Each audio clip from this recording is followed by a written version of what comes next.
பாருங்க, குச்சனூர்ல மின்மயானம் அமைக்கிறது தொடர்பா மக்கள் வாக்குவாதம் பண்ணியிருக்கிறாங்க.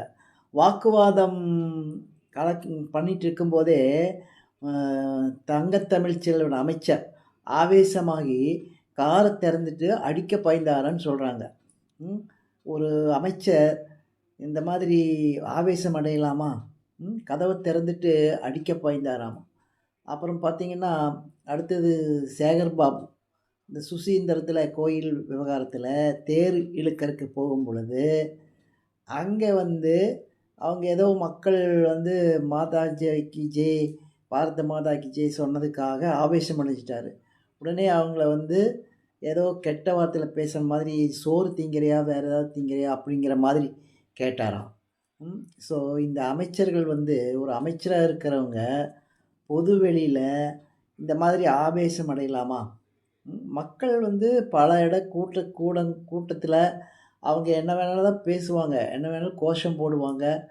அல்லது ஏதாவது வாக்குவாதம் ஏதாவது ஆர்கியூமென்ட் பண்ணுவாங்க. அமைச்சர்கிட்ட கேட்பாங்க. அப்போ வந்து பொறுமையா பதில் சொல்லணும். பொறுமையா தான் பேசணும். இந்த மாதிரி ஆவேசம் அடைஞ்சு, "நீ சோறு திங்கிறியா? வேற ஏதாவது திங்கிறியா?" அப்படின்னு ஒரு அவங்கள பார்த்து பொதுமக்கள பார்த்து கேட்டா, அங்கே ஒருத்தரா இருந்தாங்க. எல்லா பொதுமக்களும் தானே இருக்காங்க. அப்ப அவங்கள எல்லாத்தையுமே கேட்டதாகத்தானே அர்த்தம். அந்த மாதிரி ஒரு அமைச்சர்கள் ஆவேசப்படலாமா? ஆத்திரப்படலாமா? இப்போ அவங்களுடைய சுயரூபம் தெரியுது.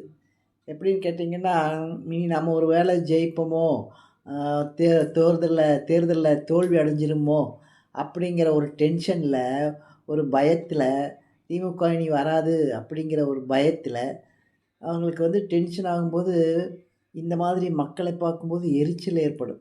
இனிமேல் தான் நீங்க தேர்தல் வரைக்கும் ஜாக்கிரதையா இருக்கணும்.